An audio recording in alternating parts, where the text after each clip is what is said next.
This is Apple's new iPad Air, and it looks a lot like last year's model. Coming up, has Apple lost its edge?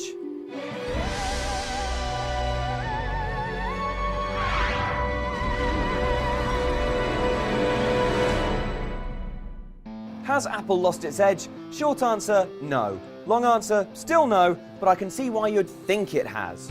I mean, look at the iPad Air.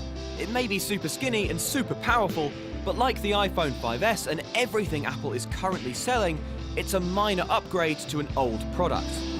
In fact, we haven't seen a completely new kind of device since the very first iPad, back in 2010.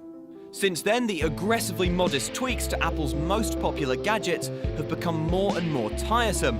Apple's weird hyperbole gets increasingly grating, and you start to wonder, hang on, what exactly is Johnny Ive talking about? True simplicity is derived from so much more than just the absence of clutter and ornamentation. And I think with great intent, you disconnect from the past. All that you would be aware of was everything that was just missing. You can see why people say that Apple is in decline, but if you look back over the last 15 years or so, that's how Apple has always been perceived. Apple is a company that relies on making breakthrough tech products, but each time it manages to craft one of these earth-shattering gadgets, the assumption is that there won't ever be another one. In the late 90s, for instance, there was a concern that the novelty of Apple's colourful iMac would quickly wear off. But of course, back then we didn't know that the iPod was just around the corner. Or cast your mind back to 2004, when it was predicted that Apple would soon be crushed by increasingly sophisticated, low-price iPod rivals like the Dell DJ, though I think we can all be glad that that never happened.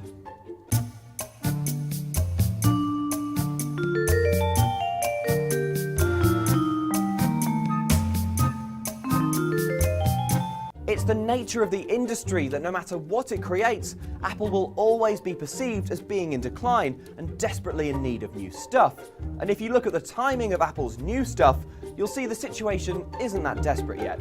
The first iPod went on sale in 2001, but it took Apple nearly 6 years to get to the iPhone.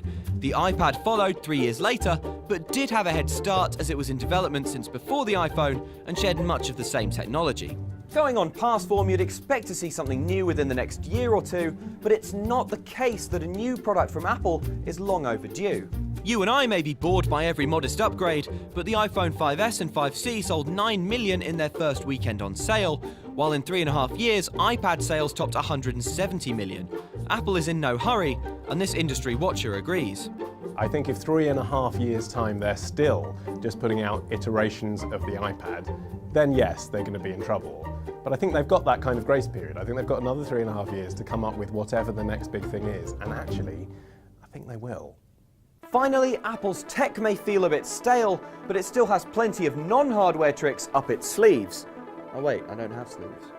Apple's whirlwind of movies, music and apps quickly ties you into the company's ecosystem, making it tough to leave. Meanwhile, big shiny Apple stores and a good rep for customer service mean Apple's products appeal to more than just the tech hardcore.